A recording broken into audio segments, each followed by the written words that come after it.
Hey everyone, this is Twin D coming to you again with another episode of what's going on or in my twin flame journey, any way you want to put it.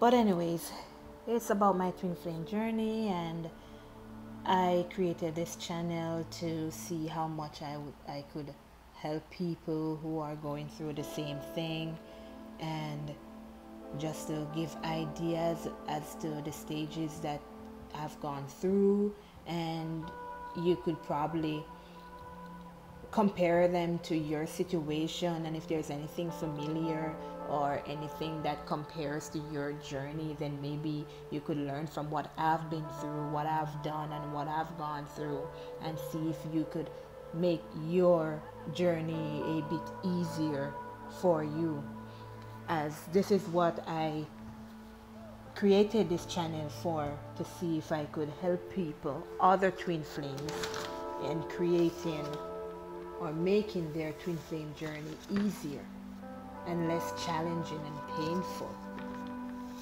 So this episode that I'm going to tell you about, it happened around 2 weeks ago. Today is August 16, 2019. I think that's confirmation for everything. Yes, August 16, 2019. So what happened about 2 weeks ago, talking about my divine masculine. He wasn't acting right, and I had cussed him out before, and he ended up blocking me. We ended up talking again, and everything was going smoothly. And then with this girl that he was getting close to, if I may say that, this girl was kind of like pushing herself onto him, even though she was told that, hey, out of anger anyways, I told her out of anger, hey, that's my guy, don't you touch him, But anyways, you can go back and look at my my other videos to hear that story. But what happened after that, with this episode that I'm going to tell you about, we were at work, and yes, we all work, we work together. My twin flame and I, we work together in the same place. So we were at work, and it was coming on to the holidays. So it was the weekend, and it was coming on to the holidays. So we were gonna have a long weekend, as what we call it here. So everything was going good while we were at work and everything, and as soon as these girls came in, then the mood changed.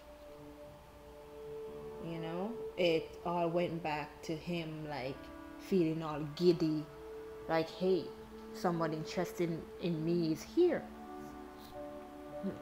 Now, I stood in my power. I didn't even pay them any attention. I didn't even look at them. I just stood there doing my job. I didn't even care about what was going on. I didn't even care. So he's there acting all flirty and whatever. I say, okay, forget you. I don't care. Do what you want. I'm focusing on myself right now. I'm just doing what I know I should do. And you can go ahead, go flirt with her if you want to. I don't care. And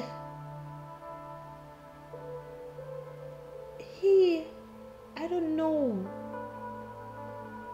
what told him, or was he in his right mind? But this guy was leaving before us, because he's my boss, actually. He's the leader of where we work. So he was leaving, but he finished his job, so it was just left up to us to complete the project, and then we could leave. So he finished his job and he was going home. This guy did the unthinkable to me. To me, that was the unthinkable, because I would never have done that. This guy went around to all these girls gave them a big, big hug, talking about have a good weekend, enjoy your weekend, hugging everybody tight. And you know what he did to me? He didn't even say, bitch, I'm gone. He didn't even say, dog, I'll see you. He didn't even give me a wave of the hand, saying, I'll see you whenever. And all the time he's doing these things, it's right in front of my face.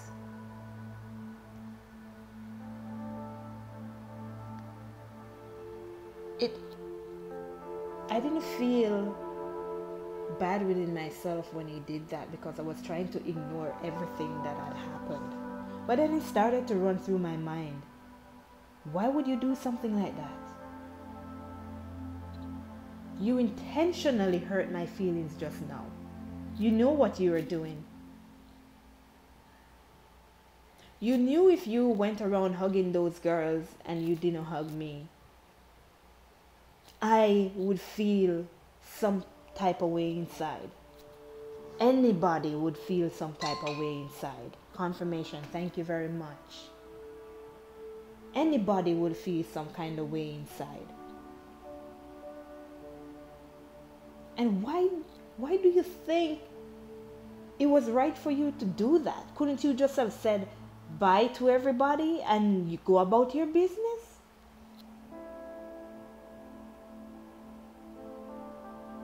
That's the worst he has ever done to me. I couldn't understand it. Why would you do that? And left me there standing looking so dumb and stupid, like I was nobody, like I was dirt, like nothing.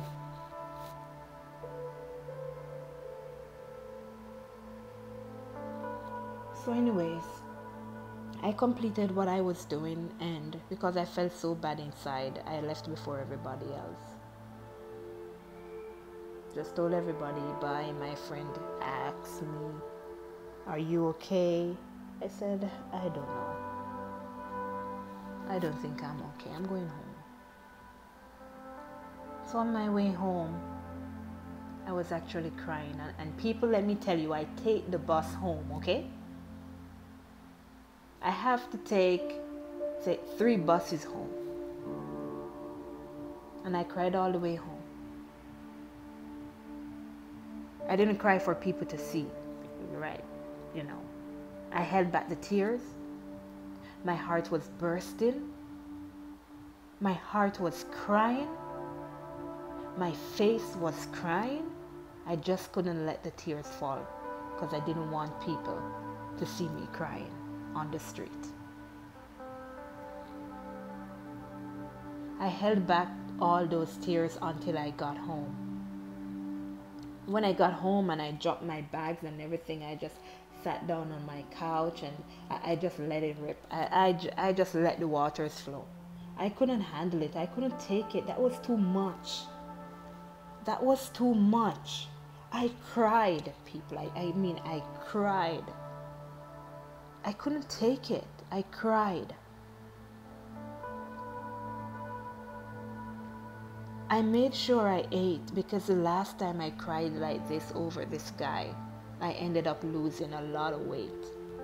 And up until this day, I haven't gained my weight back.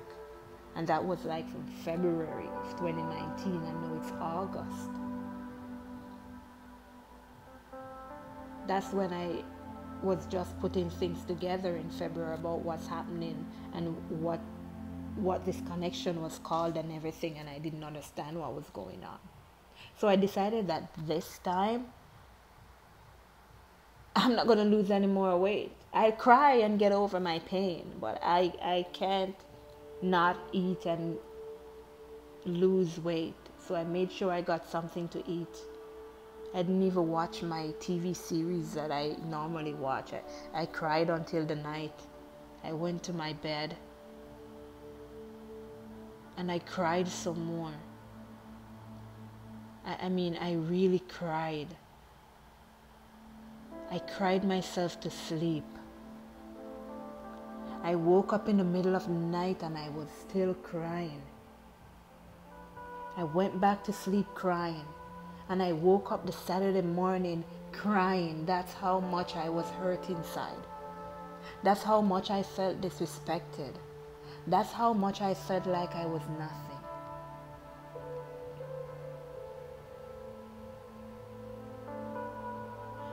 But then I looked within myself again that Saturday morning. And I said, what are you doing? What are you doing? You're hurt. You cried. No, let it go. You know who you are. Do not let this thing get you down and knock you out. You gotta be strong. And I listened to myself. And I got up and I was supposed to go see a friend that Saturday. And I dried my tears. I pulled myself up and I headed out to help my friend. I was so downhearted. I turned to God and I said, God,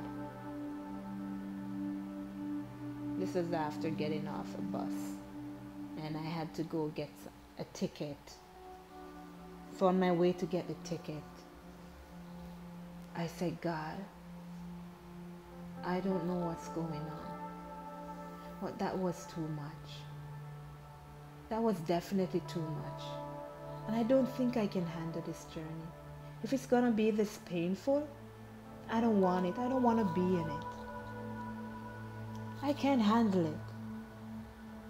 But on the other hand, if this is me and this is my counterpart and this is my divine masculine and this is the guy that's gonna love me like I would love myself, like I needed to be loved and to be shown respect, and if this is the guy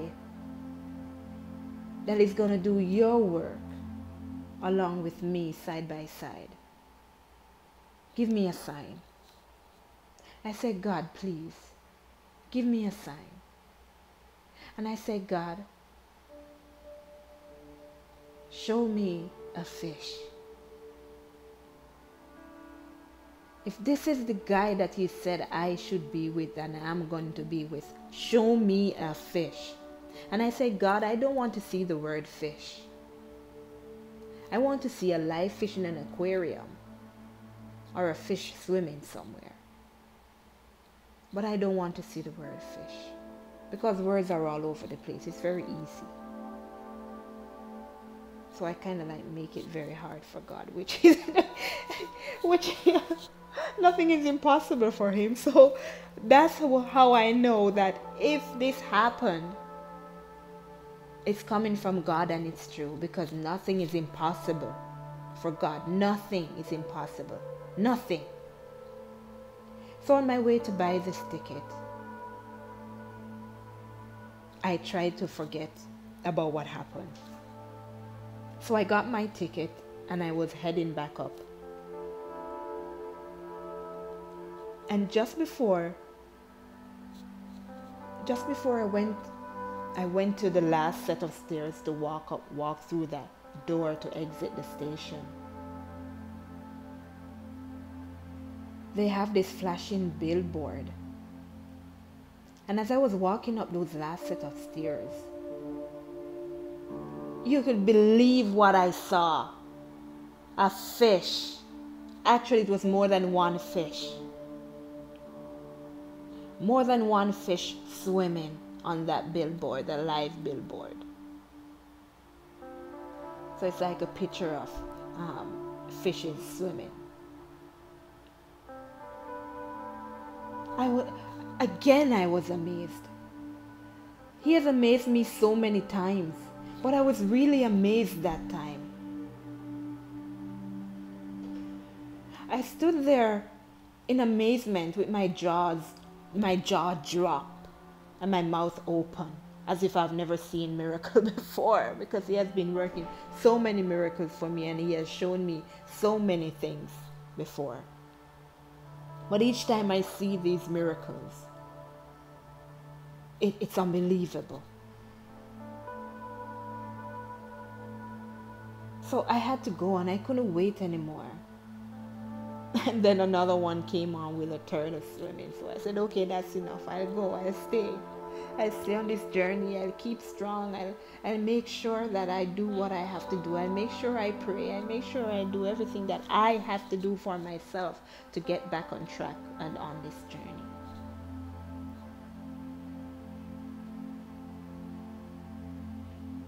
Everything just went away at that moment. All the pain that I felt the day before just went away. Because God showed me that he's going to come through for me. That what he promised me, I'm going to get. So, if there's anyone out there who knows that they're in a twin flame journey, or who thinks that they're on a twin flame journey,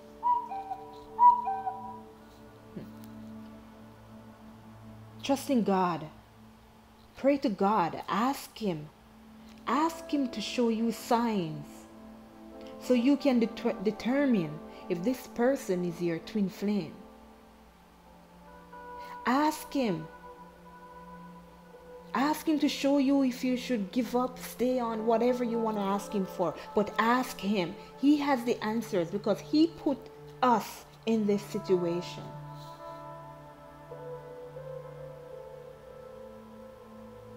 And he will show you what you ask for. Just don't think about it or look for it when you ask. Because he'll show you when he's ready. He'll show you on his time, not on your time. Because we don't own time. We don't make time.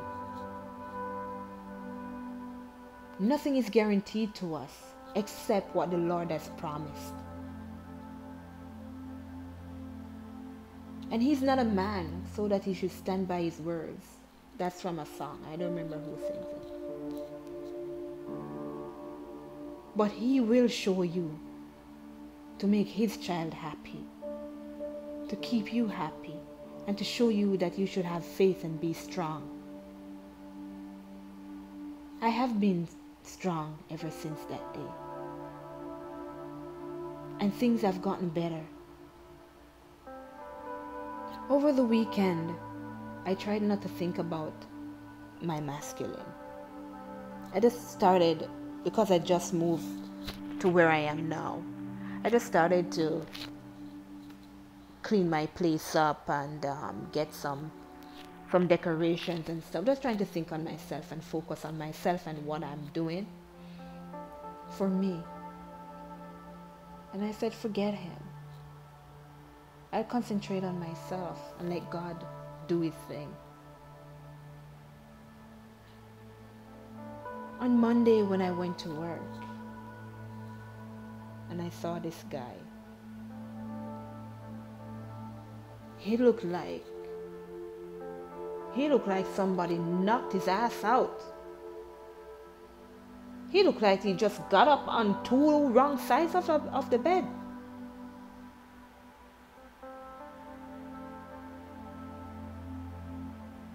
I think this guy was balling too. Something like that. His eyes were so puffy and red. You like it when you're crying. And his spirit was so down. I could feel it and I can see it in him. And he just kept looking at me. It's like he's there standing and like he's thinking. Like he's thinking about what had happened. Like he's saying, what did I do? I guess God must have slapped him in his face over the weekend. Because I could see on his face that something went wrong. And I said, yeah, you should feel it. Because what you're doing is not right. You should never treat somebody like that. Never. You should never ever treat somebody like that. Especially somebody who loves you. Or if you feel that this person loves you so much that you can do anything you want and get away with it.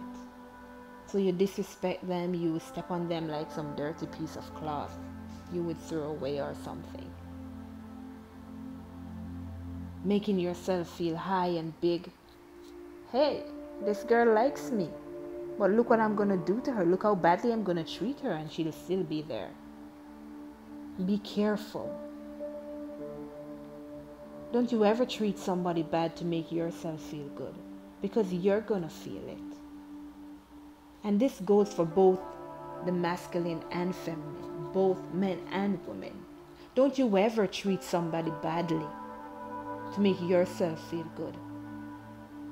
Whether it be your masculine or your feminine or any other person out there. Because you'll get it back. You're going to feel it.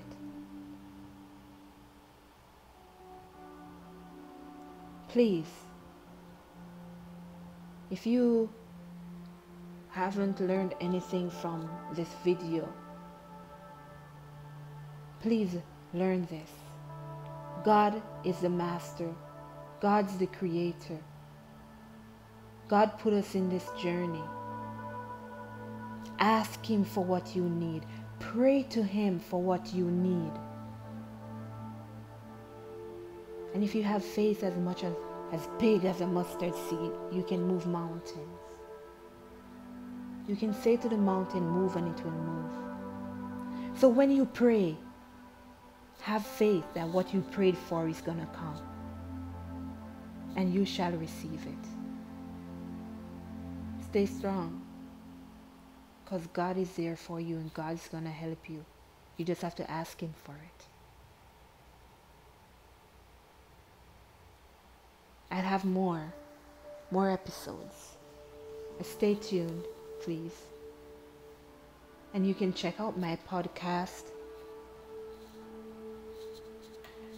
I have a podcast and also a blog called womanual.club.